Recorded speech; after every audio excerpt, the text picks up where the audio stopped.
Yang memberikan manfaat dan madarat Allah. Tugas kita hanya mencari sebab keselamatan, menghindar dari sebab kemadaratan. Sudah kita lakukan dua perkara ini.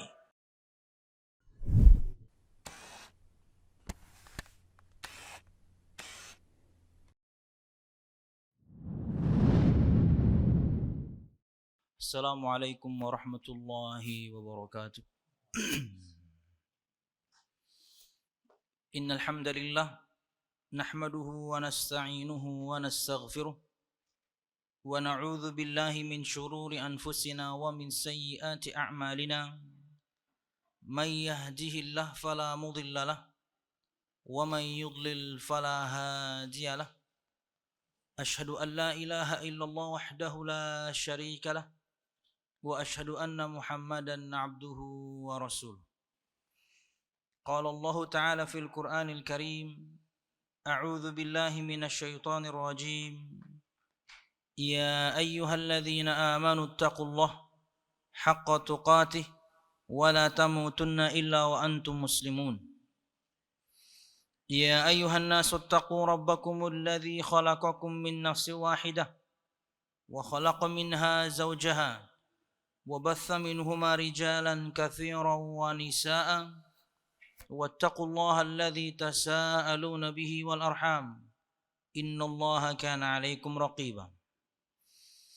Ya ayyuhalladzina amanu taqullaha wa qulu qawlan sadida yuslih lakum a'malakum wa yaghfir lakum dhunubakum wa man yuti'illaha wa rasulahu faqad faza fawzan 'azima.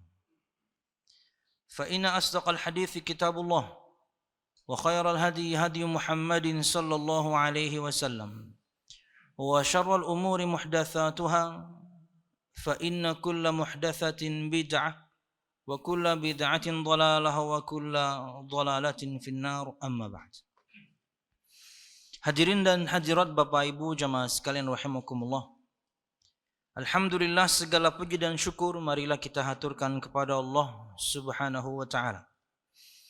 Kemudian salawat serta salam semoga selalu tercurahkan kepada junjungan besar Nabi kita Muhammad sallallahu alaihi wasallam, juga beserta para sahabatnya, keluarganya dan segenap kaum muslimin yang selalu istiqamah berpegang teguh dengan Islam sampai hari kiamat kelak. Hadirin dan hadirat Bapak Ibu jamaah sekalian rahimakumullah, melanjutkan bahasan kita pada kitab Qasasul Ghaibi fi Sahihil Haditsin Nabawi, atau kisah-kisah gaib dalam hadis Nabi Muhammad sallallahu alaihi wasallam yang sahih. Dan hari ini kita masuk kepada kisah yang ke-18. Ikhtisamu fi qatla at-ta'un, perdebatan tentang orang-orang yang mati karena ta'un. Wabah, penyakit yang biasanya berakhir dengan kematian. Wabah penyakit menular yang biasanya yakni berakhir dengan kematian. COVID-19 kemarin bisa dimasukkan ke ta'un. Ya, wabah penyakit yang tentunya menular dan yakni berakhir pada kematian. Walaupun tentunya nanti kita akan bahas yakni dua sabda Nabi Muhammad sallallahu alaihi wasallam yang menyebutkan la adwa, tidak ada penyakit yang menular. Tapi di hadis yang lain Nabi Muhammad SAW bersabda, firru minal juzami firaruka minal asad.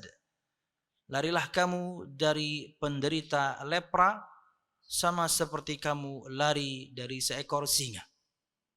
Kita akan gabungkan insyaallah dua hadis tersebut. Tapi kita bahas ini dulu. Qissatu hadzal hadits fi ikhtisami syuhada wal mauta ala furushihim fi maut at-ta'un. Hal hum minasy syuhada aw minal ladzina yamutuna ala furushihim? Wa kaifa yahkumullahu subhanahu wa ta'ala bainahum. Kisah pada hadis ini berkaitan dengan perdebatan antara orang-orang yang mati syahid. Syahid ini adalah mustalah, istilah dalam bahasan agama Islam untuk orang yang meninggal di medan perang. Syahid adalah mustalah atau istilah dalam agama kita, agama Islam, untuk orang yang meninggal di peperangan atau di medan perang yang tentunya memiliki begitu banyak keutamaan. Bahkan di antara keutamaannya adalah orang yang mati syahid di antara orang yang tidak mengalami fitnah kubur. Mereka tidak ditanya, siapa Tuhanmu, apa agamamu, siapa nabimu, tidak. Kata Nabi Muhammad, cukuplah kilatan pedang bukti akan iman mereka. Karena kita tahu ada beberapa orang yang istimewa yang tentunya tidak mengalami fitnah kubur, di antaranya para nabi dan rasul, as-siddiqun, di antaranya seperti Abu Bakar as-Siddiq, dan juga para syuhada. Itu orang-orang yang tidak mengalami fitnah kubur, yaitu pertanyaan yang akan dilayangkan kepada setiap orang sebenarnya tentang siapa Tuhannya, apa agamanya, siapa nabinya. Orang-orang ini spesial, mereka tidak mengalami. Nah, jamaah sekalian rahimakumullah, cerita pada hadis ini adalah cerita tentang perdebatan antara orang-orang yang mati syahid, asyuhada itu jamaknya syahid. Orang yang mati di medan perang. Wal mauta ala furushihim, yakni perselisihan mereka orang-orang yang mati syahid dengan orang-orang yang meninggal di atas kasurnya. Fi mautat ta'un, perselisihan mereka, perdebatan mereka tentang orang yang meninggal karena penyakit ta'un. Orang yang kena wabah penyakit yang menular dan mematikan. Hal hum minasyuhada, apakah orang-orang yang meninggal karena ta'un itu bagian dari orang-orang yang mati syahid? Aw minal ladzina yamutuna ala furushihim, atau mereka bagian dari orang-orang yang meninggal di atas kasurnya, karena ini tempatnya berbeda. Masing-masing di antara mereka ahli surga ini mengharapkan saudaranya bagian dari dia. Perdebatan terjadi di antara mereka ingin meraih atau mengambil atau memasukkan orang-orang yang mati karena ta'un ini bagian dari kami. Luka yang mereka dapatkan ini sama seperti luka ketika kami mati syahid. Dan perdebatan terjadi. Wa kaifa yahkumullahu bainahum, dan bagaimana Allah Subhanahu wa taala menentukan hukum atas mereka. Ingat jamaah sekalian rahimakumullah, ini bagian dari perkara gaib yang harus kita imani, dan kalau sudah berbicara tentang perkara gaib, murni harus dengan firman Allah dan juga sabda Nabi Muhammad sallallahu alaihi wasallam. Karena ia gaib, tidak bisa kita indra. Nasul hadis, teks hadisnya adalah yang bersamanya PDF bahasa Arabnya ada di halaman 117. Yang bersamanya terjemahannya ada di halaman 110. Perhatikan. Anil Irbad bin Sariyah radhiyallahu anhu anna Rasulullah sallallahu alaihi wasallam qala, ini ulun pegang aja Pak, karena terkadang kalau ulun nunduk mikrofonnya nutupin wajah. Ulun pegang aja. Terus juga saya lihat di layar kepala saya masuk ke tembok nih, gimana ini? Ada peci yang bisa dipinjam nggak yang berwarna? Punya minjem.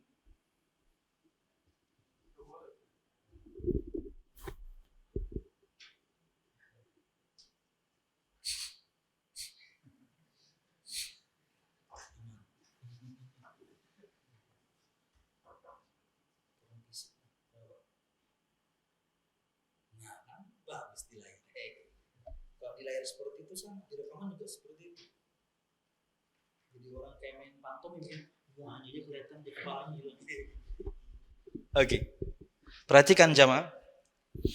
Anil Irbad bin Sariyah radhiyallahu anhu anna Rasulullah sallallahu alaihi wasallam qala yakhtasimu asy-syuhada'u wal mutawaffawna ala furushihim ila rabbina fil ladzina yutawaffawna minat ta'un fayaqulu syuhada ikhwanuna qutilu kama qutilna wa yaqulul mutawaffawna ala furushihim ikhwanuna matu ala furushihim kama mutna fayaqulu rabbuna unzuru ila jirahihim fa in ashbaha jirahuhum jirahal maqtulin fa innahum minhum wa ma'ahum fa idza jirahuhum qad ashbahat jirahahum. Dari sahabat Irbad bin Sariyah radhiyallahu anhu bahwasanya Rasulullah sallallahu alaihi wasallam bersabda, berdebatlah antara para syuhada, orang-orang yang mati syahid di medan perang, dan orang-orang yang mati di atas tempat tidurnya. Di mana? Di hadapan Allah Subhanahu wa taala. Apa yang mereka perdebatkan? Berkenaan dengan orang-orang yang mati karena ta'un, mati karena wabah penyakit yang menular berakhir pada kematian. Para syuhada berkata, saudara-saudara kami terbunuh sebagaimana kami terbunuh. Sedangkan orang-orang yang mati di atas tempat tidur berkata, saudara-saudara kami mati di atas tempat tidur mereka sebagaimana kami mati. Maka Rabb kami Allah Subhanahu wa taala berfirman, lihatlah perintah Allah Subhanahu wa taala kepada para malaikatnya. Lihatlah oleh kalian kepada luka mereka, lihat lukanya. Jika luka-luka mereka serupa dengan luka-luka mereka yang terbunuh di medan perang, maka mereka ini bagian dari mereka dan bersama mereka. Artinya orang yang meninggal karena ta'un, jika luka-lukanya sama seperti luka-lukanya orang yang mati syahid, maka dia bagian dari orang yang mati syahid.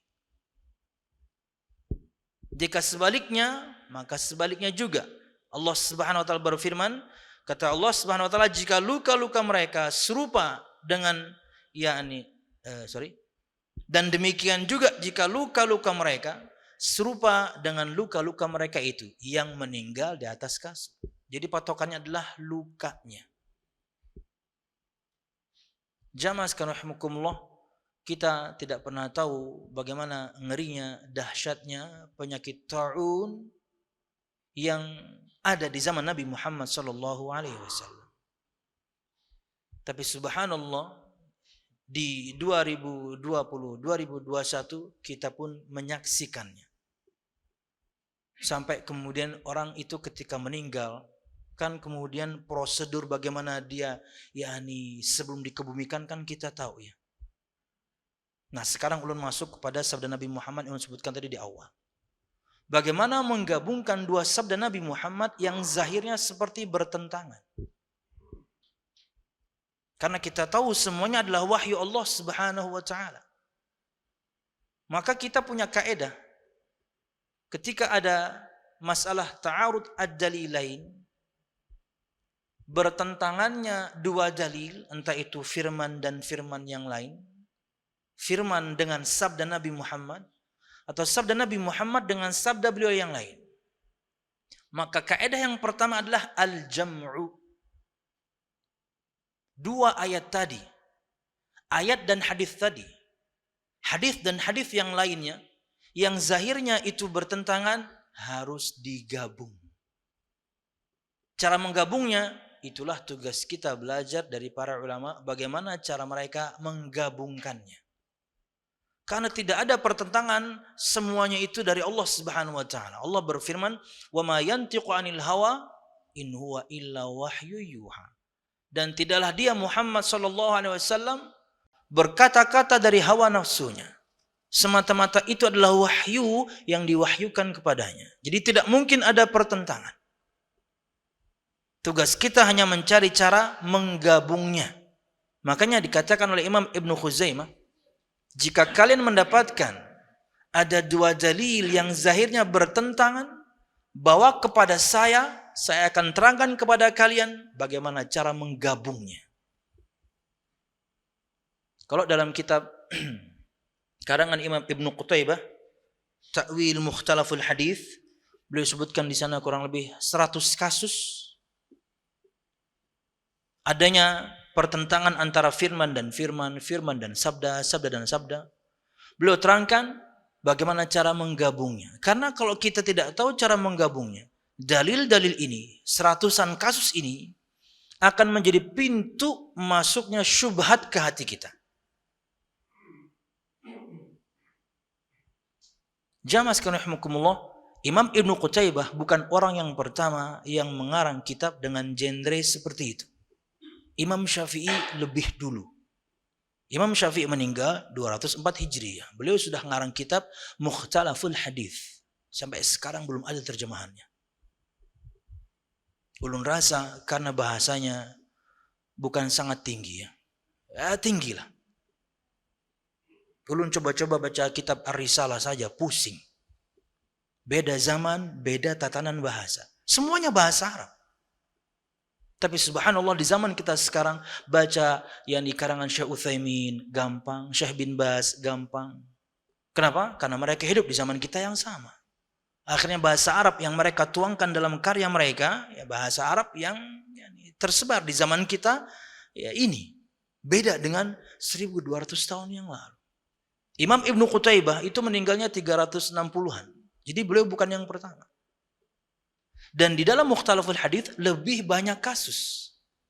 Kenapa kita harus belajar? Supaya nggak kena syubhat.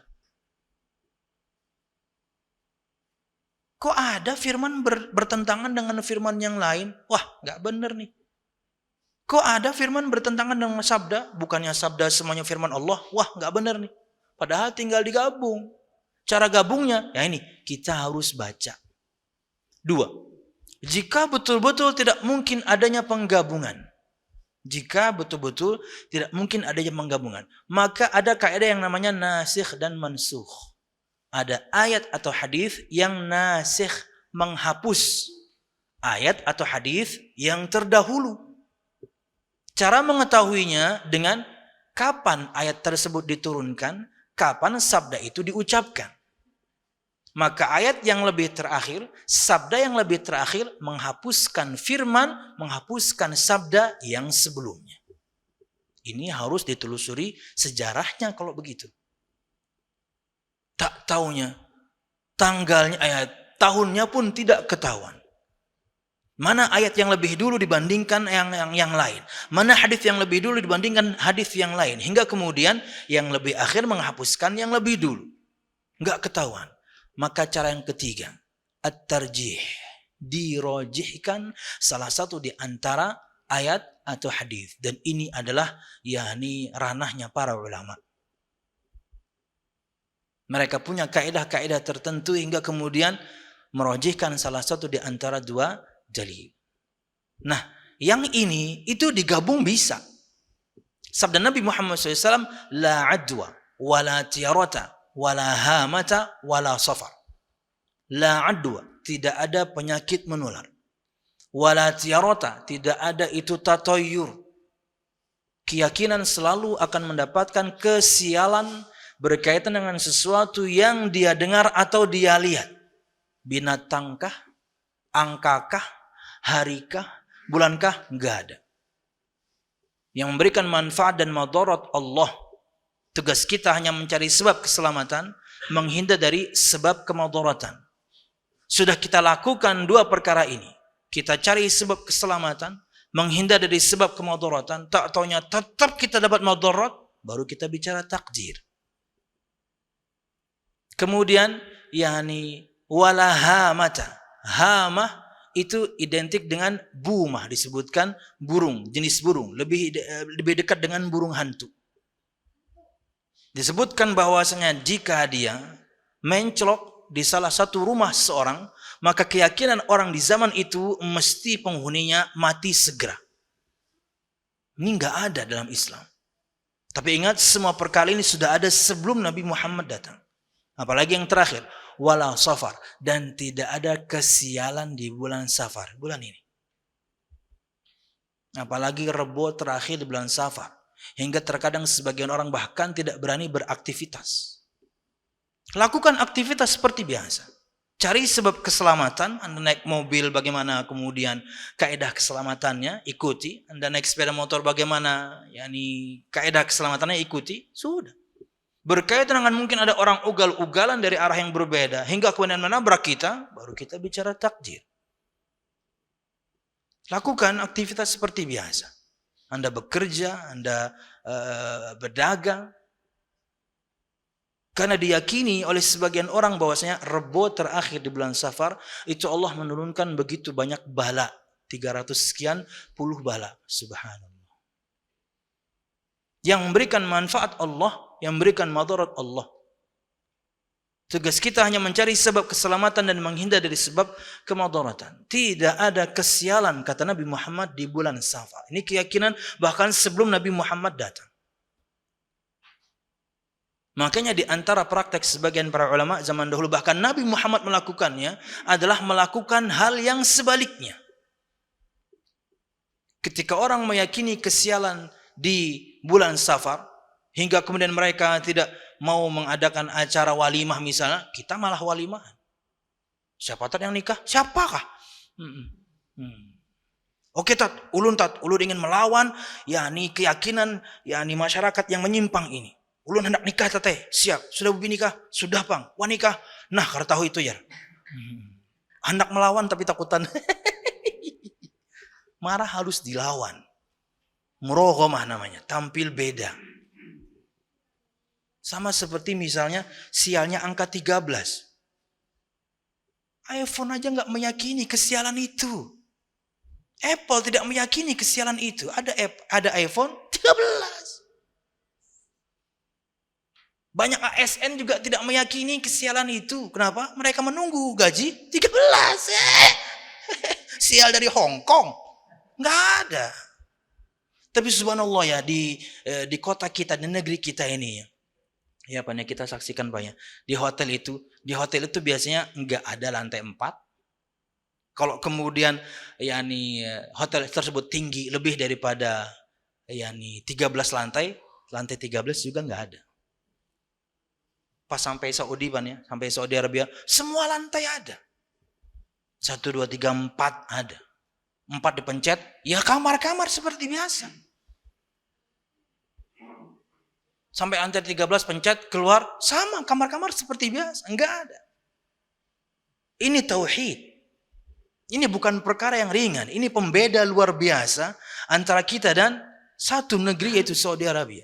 Belum tadi malam bahas ya. Kalau tadi malam, tadi subuh. Bagaimana sejak 10 tahun yang lalu atau 20 tahun yang lalu mereka memperkirakan bahwasanya yakni pasokan yakni BBM mereka itu akan habis di 2030-an. Makanya mereka punya vision atau ru'yah 2030 dan mereka galakan sekarang pariwisata. Baru-baru ini mereka memang sudah menghitung bahwasanya BBM akan habis persediaannya. Tak taunya baru-baru ini mereka mendapatkan di satu titik tertentu tambang emas. Pian. Kita sudah punya dari dulu. Tapi tidak dibagikan kepada masyarakat ya. Belum sebutkan tadi pagi juga gaji orang-orang Saudi. Lulusan SD hampir 6.000. Lulusan SD itu kalau kerja gajinya hampir 6.000. 20 juta. Belum kalau lulusan SMP, SMA, diploma 1 sampai 3, S1, S2, S3. S3 itu berapa puluh ribu gitu. Serem. Berkah negerinya. Betul BBM mungkin mau habis. Ada ya ini rezeki di titik yang lain. Perbedaannya mereka bertauhid. Mereka jauh dari berbuat syirik kepada Allah Subhanahu wa taala. Kita, ini yang kita sayangkan dan tugas kita, bukti bahwasanya tugas dakwah kita masih panjang. Yang syirik terlalu banyak atau masih banyak.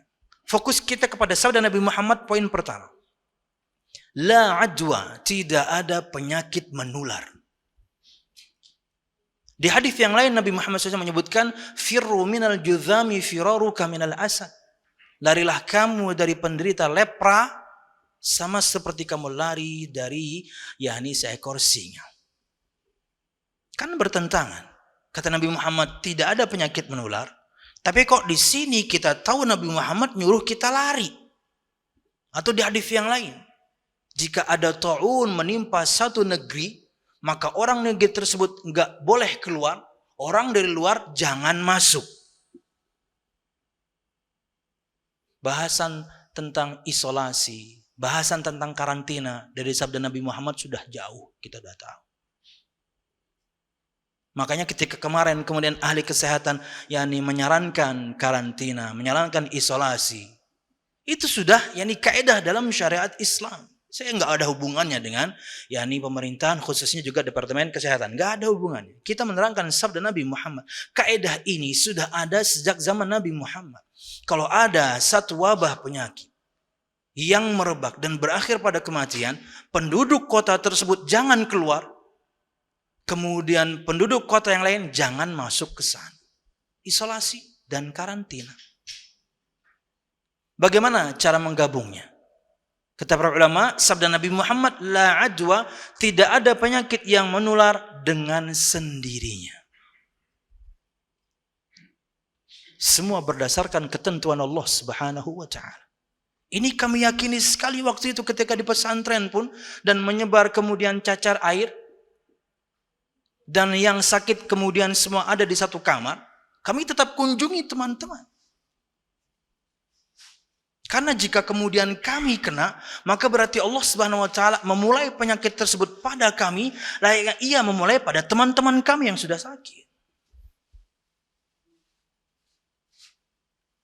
Akan tapi ketika subhanallah merebaknya keyakinan di masyarakat bahwasanya ini menular dengan sendirinya, makanya ada sabda yang kedua, agar kita lebih berhati-hati menjaga akidah. Itu buktinya nular, tidak. Semuanya Allah mulai dari personnya satu-satu berdasarkan ketentuan Allah. Agar kemudian akidah kita terjaga, maka Nabi Muhammad bikin kaidah itu. Ada penyakit ta'un di satu negeri, yang di situ jangan keluar, yang dari luar jangan masuk, agar ini keyakinan aman. Tetap tidak ada penyakit menular dengan sendirinya, semua berdasarkan ketentuan Allah Subhanahu wa ta'ala. Kayak kemarin COVID, kan kita kemudian akhirnya jaga jarak.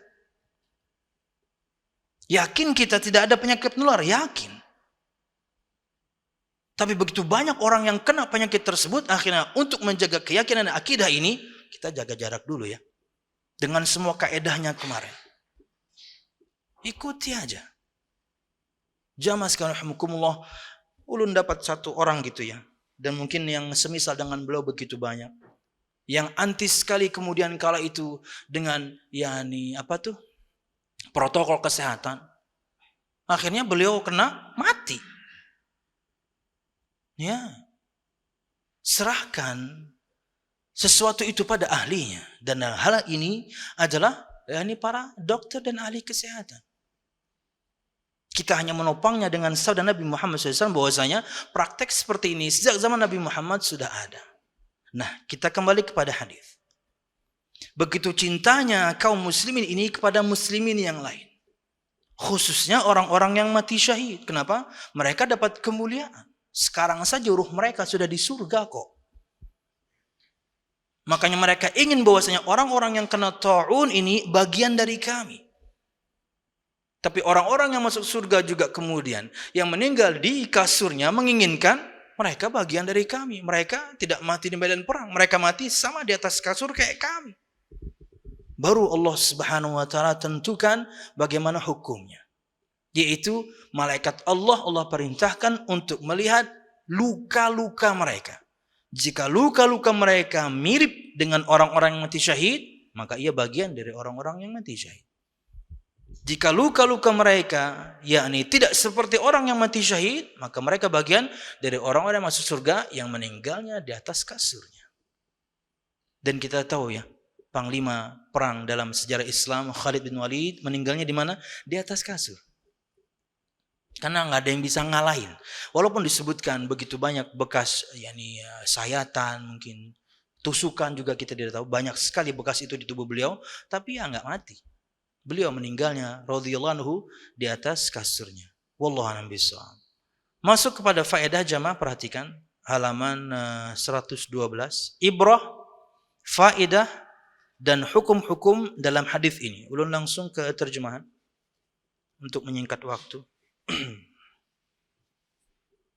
Yang pertama, perdebatan antara para syuhada, orang-orang yang mati syahid di medan perang, dan orang-orang yang mati di atas tempat tidurnya, dan pertikaian mereka berkenaan dengan mati karena ta'un, berkaitan dengan orang yang mati karena ta'un. Allah Maha tahu bagaimana perdebatan mereka itu. Kita nggak tahu. Ini perkara gaib yang perlu kita yakini saja. Nabi Muhammad mengkhabarkan, kami dengarkan, kami taati, kami percaya. Gimana mereka berdebat? Nggak tahu. Apakah di sana kemudian mereka juga berdebat dengan gadget? Kadang ini bukan kami dia, yang satu pakai iPhone, satu pakai Android. Bukan iPhone ini mau dia yang kan? Kita nggak tahu ya. Perdebatan itu terjadi dan hanya Allah yang tahu bagaimana terjadinya ya. Tapi kita tahu yang namanya di surga Allah Subhanahu wa taala tidak ada perkataan yang keji, tidak ada perkataan yang mungkar.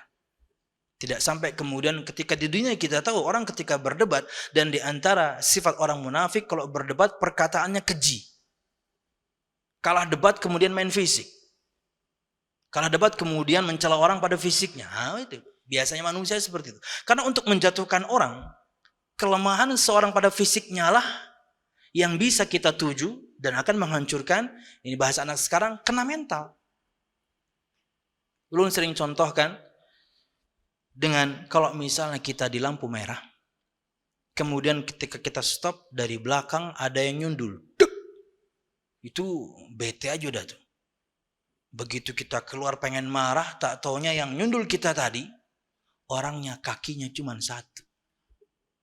Kalau kita pemaaf tidak ada masalah. Tapi kalau kita tetap ingin marah dan menyampaikan supaya kena mentalnya, oh pantas nyundul, nggak punya kaki sih. Nah itu hancur tuh. Hati orang itu hancur. Keji sekali ketika wa idza khasama fajar, dan jika dia berseru, berdebat, beradu argumen, perkataannya fajir. Mencela fisik. Karena itu terjadi ya. Terjadi pada Nabi Musa, terjadi pada Nabi Muhammad. Ketika mereka tidak bisa mendebat Nabi Musa dengan Taurat yang dia bawa dari Allah, mereka cela fisik Nabi Musa. Nabi Muhammad pun demikian, pian tahu sejarah disebutkan. Kenapa semua kita ketika tawaf itu ittiba, yaitu membuka pundak kanan. Karena disebutkan dalam sebuah riwayat bahwasanya orang-orang kafirin musyrikin mencela kaum muslimin pada fisiknya. Bahwasanya orang-orang kaum muslimin itu kudisan, panuan, pokoknya penyakit kulit semuanya lengkap. Dan zaman Nabi Muhammad tidak ada salep 88. Masih ada nggak salep? Masih ada ya? Masih. Kalpanak nggak ada ya? Yang tahu produk itu berarti pernah panu ya, pernah kena panu ya. Ulun pernah ya Allah, di pesantren kenanya ya. Aduh. Padahal sebenarnya bukan panu sih, tato tapi tintanya putih. Tapi banyak. Oke, jamaah sekalian rahimakumullah, kembali kepada yang bahasan. Ketika mereka tidak bisa mencela Nabi Musa, mereka mencela fisiknya. Ini keluar dari bahasannya.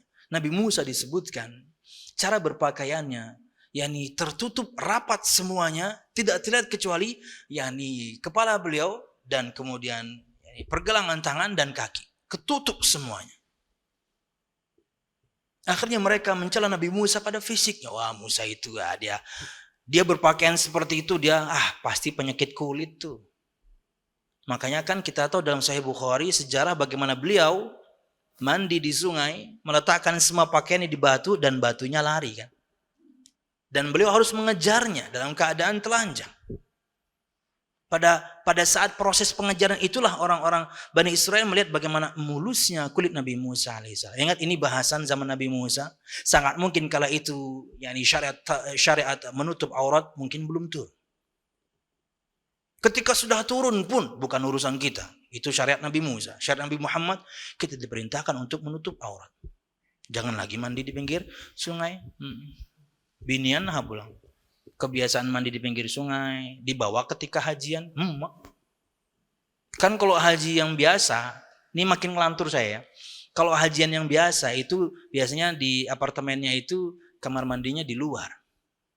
Bukan seperti orang di hotel-hotel kamar mandinya di dalam, kamar mandi di dalam, kamar di luar. Kamar mandinya di dalam biasanya. Tapi kalau jamaah haji itu biasa kamar mandi di luar. Nah kebiasaan ini nih kalau tidak dihilangkan, akhirnya nanti imbah mandi, bahandukan wara, batu berjalan ke kamar. Di sana ada billboy-nya, ada manajer hotelnya, di mana mereka tahunan nggak ketemu bininya. Bertahun-tahun tidak ketemu istrinya, Anda lewat, dung, umma. Siapa tanduk kada tumbuh? Ya begitulah ya. Di zaman ulun pernah kejadian pelecehan seksual tentunya. Hampir saja billboy-nya itu mau dilempar jamaah haji dari lantai 10. Alhamdulillah nggak terjadi.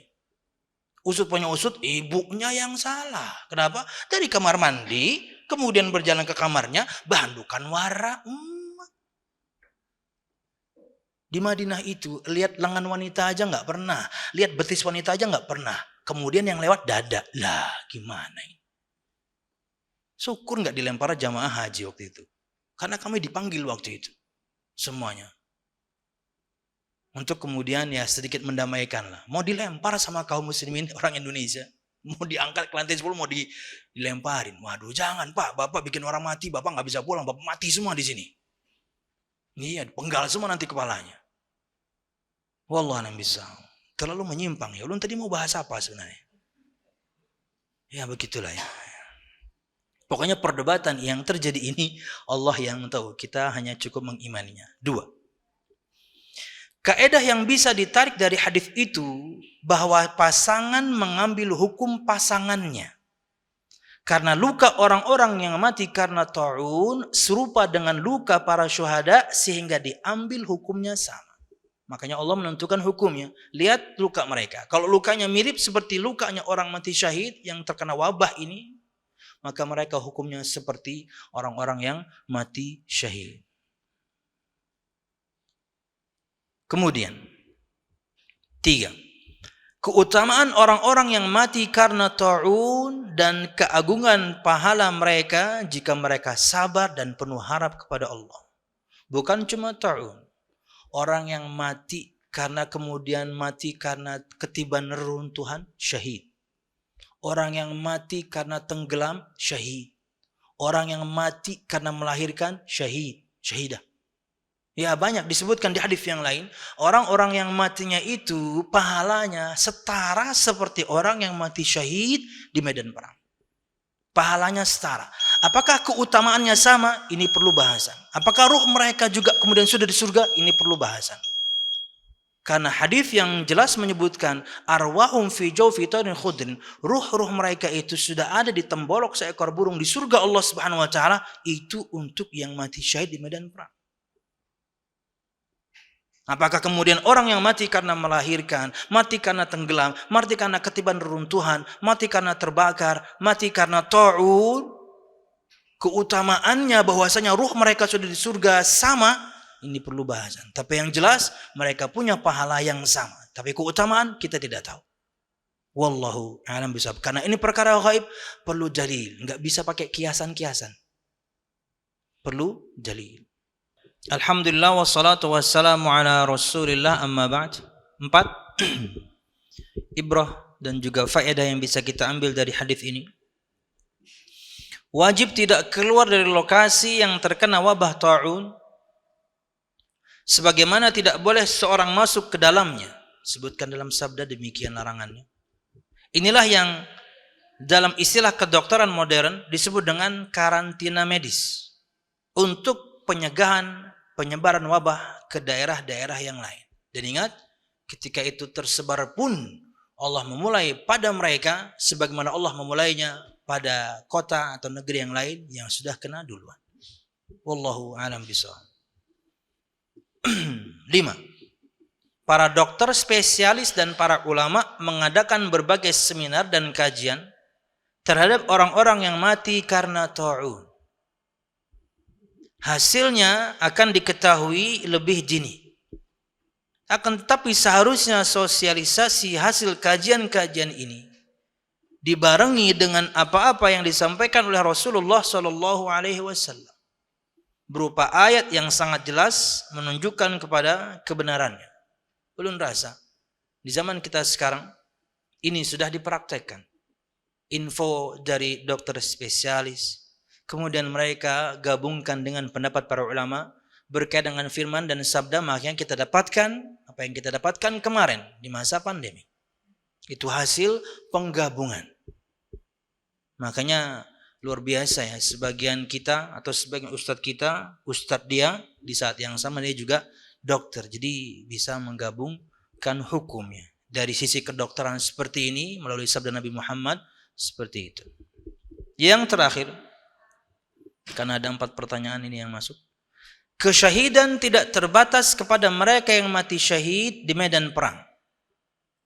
Telah disebutkan di dalam Sunan An-Nasa'i dari Uqbah bin Amir radhiyallahu anhu bahwa Rasulullah sallallahu alaihi wasallam bersabda, "Al-maqtulu fi sabilillahi syahidun wal gharaqu fi sabilillahi syahidun wal mabtunu fi sabilillahi syahidun wal mat'unu fi sabilillahi syahidun wan nufasa'u fi sabilillahi syahidun."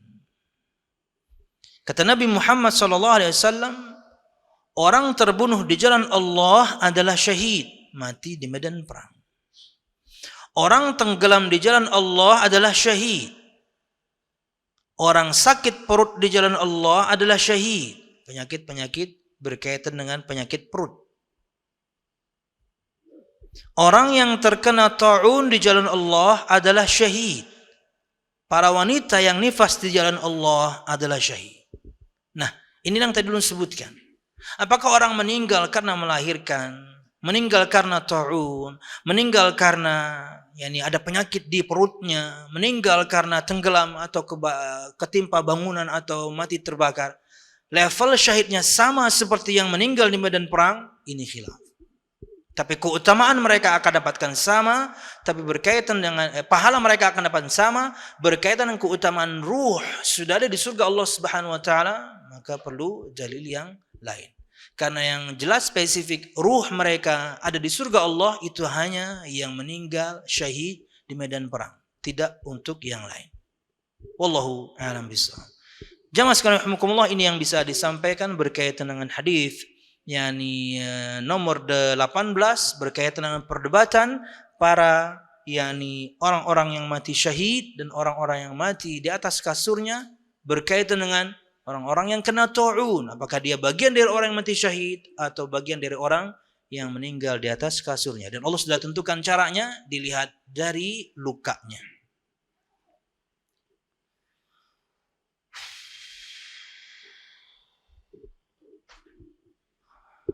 Barakallahu fikum, fikum barakallah. Mertua punya tetangga yang suka naruh barang bekas di tanah mertua. Talang air saat hujan juga jatuh ke tanah mertua saya, Ustaz. Pertanyaannya, belum. Mertua coba negur baik-baik, tapi jawabannya, Pak, tanah juga enggak dibawa mati, Pak. Waduh, coba ini tetangga saya tak colok matanya nih. Kurang ngajar tetangganya. Colok aja, Bu. Jangan ya. Pak, tanah juga enggak dibawa mati, Pak. Ya, tapi kan ada adabnya. Siapa yang bawa mati tanah? Satu-satunya harta kita yang kita bawa ke liang lahat cuman kain kafan, dan itu pun hancur. Siapa yang bawa tanah? Sertifikat tanah mungkin ya. Gak ada manfaatnya juga. Katanya mertua saya berdoa semoga tetangganya pindah dari rumah itu. Wah, bagus nih. Enggak lama doa beliau dikabulkan. Rumah itu dijual karena yang punya rumah perlu uang. Mampus kan lo? Karena zalim. Doa orang yang terzalimi kabul. Hati-hati dengan orang yang terzalimi. Hati-hati dengan kata Nabi Muhammad, wattaqi da'watal mazlum fa innahu laisa bainahu wa bainallahi hijabun. Berhati-hatilah kalian dari doa orang yang terzalimi, karena antara dia dan Allah tidak ada tembok dinding pemisah. Langsung nyampe. Bahkan di hadis yang lain adalah sekalipun yang terzalimi itu orang yang fajir, orang yang buruk, orang pelaku dosa, Nggak boleh kita berbuat zalim. Kita sama binatang aja nggak boleh berbuat zalim. Apalagi kemudian kepada manusia. Semoga Allah Subhanahu wa taala mengampuni dosa saya. Saya dulu selain pencinta kucing suka ngerjain juga sebenarnya. Iya, mudahan saya diampuni. Ada yang menyambat ulun gawi. Ya, yang nyuruh kakak kelas sih. Jadi mungkin dosanya ke kakak kelas saya itu. Ngeles ya, malaikat ngeles ya. Pertanyaan, gimana jika kita menghadapi tetangga seperti itu, Ustaz? Sudah Anda hadapi dengan doa. Karena Anda sudah menghadapinya baik-baik dengan menegur. Dia kemudian orang yang cuek. Dan Anda kemudian lakukan hal yang kedua. Anda memohon kepada Allah Subhanahu wa taala, si pemilik tetangga Anda tersebut, dan akhirnya dia pindah. Wallahu a'lam bishawab. Ulun juga pernah berdoa seperti ini. Karena kemudian waktu itu punya tetangga, punya info, dia adalah pengedar. Ya, dan akhirnya betul saja diciduk polisi. Wallahu a'lam bishawab. Jadi soal terkadang teman-temannya datang, kemudian kadang-kadang kemudian minum minuman keras. Waduh, saya sudah nggak nyaman ini. Karena saya sering safar, saya meninggalkan istri, meninggalkan anak. Tidak ada cara lain kecuali berdoa. Dan alhamdulillah, mudah-mudahan mungkin tetangga yang lain juga berdoa ya. Dan betul-betul diciduk ya. Kemudian dipakai untuk mandi. Itu banyu dong ya. Diciduk polisi. Bismillah. Assalamualaikum warahmatullahi wabarakatuh. Ustadz, saya memiliki saudara yang memiliki hubungan jarak jauh dikarenakan pekerjaan. Yang memiliki hubungan jarak jauh dikarenakan pekerjaan. Siap. Di awal pernikahan tentang pekerjaan itu sudah disepakati. Di awal pernikahan tentang pekerjaan itu sudah disepakati. Namun setelah memiliki 3 orang anak, si suami tiba-tiba merasa keberatan dengan kondisi itu. Mungkin istrinya nih yang kerja di kota yang jauh ya. Wah, jangankan istri kerja di kota yang jauh, istri telat pulang aja sakit kepala. Karena belum makan. Pikiran pian kemana sih? Karena belum makan. Gimana pian? Namun setelah memiliki 3 orang anak, si suami tiba-tiba merasa keberatan dengan kondisi itu. Dan sekarang si suami ingin melakukan poligami. Ini nih intinya nih.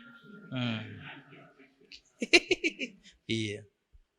Karena kalau misalnya siapapun yang bertanya, dia pasti akan membela dirinya. Ya. Makanya kasus-kasus seperti ini biasanya harus dihadapan kedua-duanya. Si suami dan istri harus ketemu. Ya. Karena seorang pasti membela diri. Ulun tahu perkara ini karena berpengalaman. Seorang akhwat mengeluhkan tentang suaminya, maka saya jawab apa adanya, tapi terkesan seperti mendukung dia. Suaminya nelpon dan polisi pula. Tapi jamaah kita, pian dukung bini ulun kajat. Nah, salah. Mana tahu saya itu bini Anda. Gini aja deh Pak, Bapak, Ibu, ayo ketemu sama saya. Biar saya konfrontir. Siapa yang bohong dan siapa yang menfitnah. Dan tidak ada yang datang. Nggak tahu bagaimana pernikahan mereka ya. Aduh, itu pengalaman ulun dulu udah lama itu ya, mungkin sebelum 2010 mungkin. Akhirnya dari itu saya tahu ketika ada seorang entah laki-laki atau perempuan mengumpulkan pasangannya, bapak bawa istri bapak ketemu saya, ibu sama suami ibu ketemu saya. Ayo kita konfrontir sekalian. Karena seorang pasti akan membela dirinya. Tidak ada kemudian yang mau introspeksi padahal tak taunya terbukti dia yang salah. Lanjut. Masalah poligami ini. Dan sekarang si suami ingin melakukan poligami. Di awal istri menyetujui tentang poligami. Namun setelah itu wanita yang akan menjadi istri kedua menyuruh untuk menceraikan terlebih dahulu istri pertama. Waduh. Akhirnya suami istri ini bertengkar. Ya iyalah. Nasihat apa yang bisa diberikan untuk 3 orang ini agar tercipta kedamaian? Terima kasih. Aduh. Jamaah sekalian rahimakumullah, kalau memang ini saya bingung juga nih, kenapa Anda harus kerja kemudian jauh di luar kota? Jangan-jangan bininya ini TKW ya? Iya, sangat mungkin ya bininya TKW ya. Susah kemudian untuk pulang. Gak gampangan kalau sudah jadi, ingat ya TKW gak mesti pembantu ya. Hari ini saja di Saudi Arabia mereka sedang menerima 100 perawat untuk rumah sakit yang ada di Qasim. Betul-betul yakni perawat perempuan yang punya skill kanan dan skill kiri. Itu skill ya. Mungkin ya istrinya TKW. Kita berbaik sangka mungkin istrinya susah untuk pulang dan memang harus bekerja. Suami yang jadi seperti ibu rumah tangga ini. Agar tercipta kedamaian. Wah, nggak bisa itu. Yang ada adalah berlapang dada.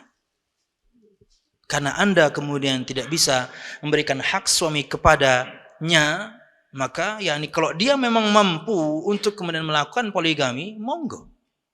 Tapi persyaratan yang dibuat istri berikutnya ini tidak masuk akal. Persyaratan yang tidak boleh kemudian ditunaikan. Walaupun hak suami menceraikan istri tanpa sebab boleh. Kita menceraikan istri tanpa sebab boleh. Tapi apa kita lakukan? Ya enggak dong. Enggak. Beda ketika perempuan ingin kemudian khulu dari suaminya. Harus ada sebab yang syar'i. Suaminya tidak menunaikan kewajibankah? Suaminya selingkuhkah? Suaminya suka mukulkah? Suaminya tukang judikkah? Minum-minum keraskah? Tidak pernah salatkah? Harus ada persyaratan dulu yang syar'i, baru wanita kemudian boleh mengajukan gugat cerai. Laki-laki lagi sayang-sayangan aja, sayang, saya cerai kamu ya, boleh. Tapi kan masa kita lakukan? Kan enggak. Jangan sampai kemudian hak yang besar yang Anda miliki sebagai suami boleh menceraikan istri bahkan tanpa sebab sekalipun Anda lakukan pada istri Anda ini. Pertahankan yang pertama, yang kedua monggo kalau Anda memang mampu. Finansial Anda kuat, seksual Anda kuat dan mampu berbuat adil. Sisanya dan yang paling penting, pernikahan Anda yang kedua membuat Anda makin bertakwa kepada Allah Subhanahu wa taala. Tapi kalau melihat dari ciri-ciri ini mungkin tidak mengajak Anda kepada ketakwaan. Karena dari pertama, dia sudah menyuruh Anda menceraikan istri pertama. Wallahu a'lam bishawab. Berkaitan dengan perdamaian, nantilah kalau sudah masuk surga ya. Di dunia, ya gitulah ya. Afwan Ustadz, ya saya maafkan. Bolehkah istri cerai? Kenapa pertanyaan cerai semua? Ini tentang cerita goib ini. Lu kata saya Ustadz perceraian. Afwan Ustadz, iya saya maafkan. Bolehkah istri ceraikan suaminya dalam keadaan suami sakit dah 7 tahun dan istri dah, ini orang Malaysia apa gimana ya? Sudahnya pakai dah. Ujungnya nanti mungkin ada nih, betul? Oh enggak ada ya. Ipin Upin dong yang. Bolehkah istri ceraikan suami dalam keadaan suami sakit dan dah 7 tahun, sudah 7 tahun.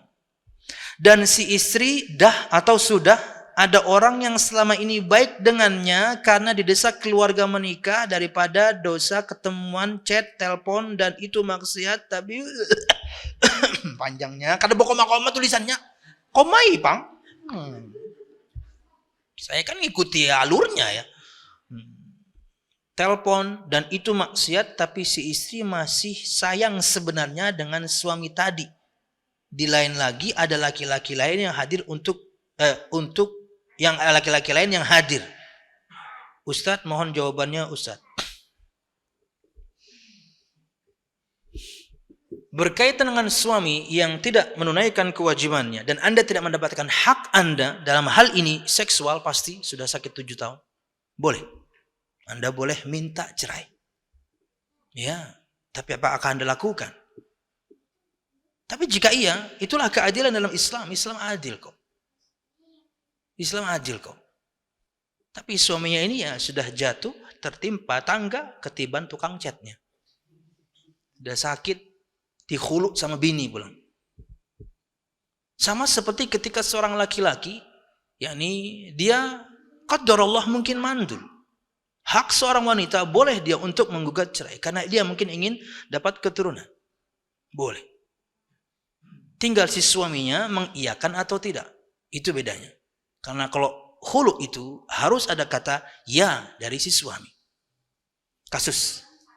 Kalau misalnya suami tidak mengatakan iya, padahal dialah yang pezina, dia main perempuan, dia suka mukul, perempuannya ingin khulu, tapi kemudian suaminya tidak mengiyakan, itulah tugas pengadilan. Ada power dari pengadilan dan mereka akan ketuk palu. Ini dipisah. Wallahu alam bishawab. Jadi hukum asalnya boleh. Yang jadi masalah, Anda bersalah pada poin ini. Ya, masih punya suami, tapi Anda kemudian main hati. Lagu siapa itu? Ya, iya dong. Anda masih bersuami, tapi Anda kemudian membuka diri. Tentu banyak laki-laki di luar sana yang menanti. Iya. Perbuatan Anda sudah salah. Selesaikan dulu Anda dengan suami Anda. Selesai, kemudian iddahnya habis, monggo, baru buka diri. Ini enggak. Akhirnya makin didorong, kemudian, ayo buruan, gugat cerai suamimu. Saya sudah menanti ini. Bah, pian binian dikaitukan. Apalagi kemudian yang menanti ini mungkin ini sehat ya, kemudian mungkin kaya juga gitu ya. No, Anda sudah salah dari pertama. Selesaikan dulu urusan Anda dengan suami Anda. Apakah dia menceraikan atau tidak? Dan saran saya, bersabar. Mungkin bisa jadi inilah lahan pahala Anda. Dengannya surga Allah menanti untuk Anda, urus suami. Dan jadikan bahan introspeksi kenapa kemudian Anda mendapatkan yang demikian. Mungkin bisa jadi dulu Anda mungkin sama orang tua tidak sepeduli itu. Sekarang Anda punya suami, ayo peduli dong. Wallahu a'lam bishawab. Jadi selesaikan urusan dengan suami Anda. Dan yang kedua, Anda sudah melakukan kesalahan. Jika kemudian qadarullah dengan laki-laki ini Anda menikah, awalnya sudah tidak baik. Pertemuannya diawali sudah dengan cara yang tidak baik. Bagaimana kemudian akan berlanjut kebaikan itu? Wallahu a'lam bishawab. Lama-lama jadi konsultan pernikahan saya ini. Ya, wallahu a'lam bishawab. Ini sementara yang bisa kita sampaikan. Jamaah, mudah-mudahan bermanfaat sadat dan khilaful ummah. Mudah-mudahan kajian kita diberkahi Allah Subhanahu wa taala. Amin ya rabbal alamin. Subhanakallahumma bihamdika asyhadu an la ilaha illa anta astaghfiruka wa atubu ilaik. Wassalamualaikum warahmatullahi wabarakatuh. Terima kasih. Jazakumullah khairan wa barakallahu fikum. Video ini dibuat atas partisipasi dari donasi Anda. Semoga menjadi amal jariah bagi Anda semuanya.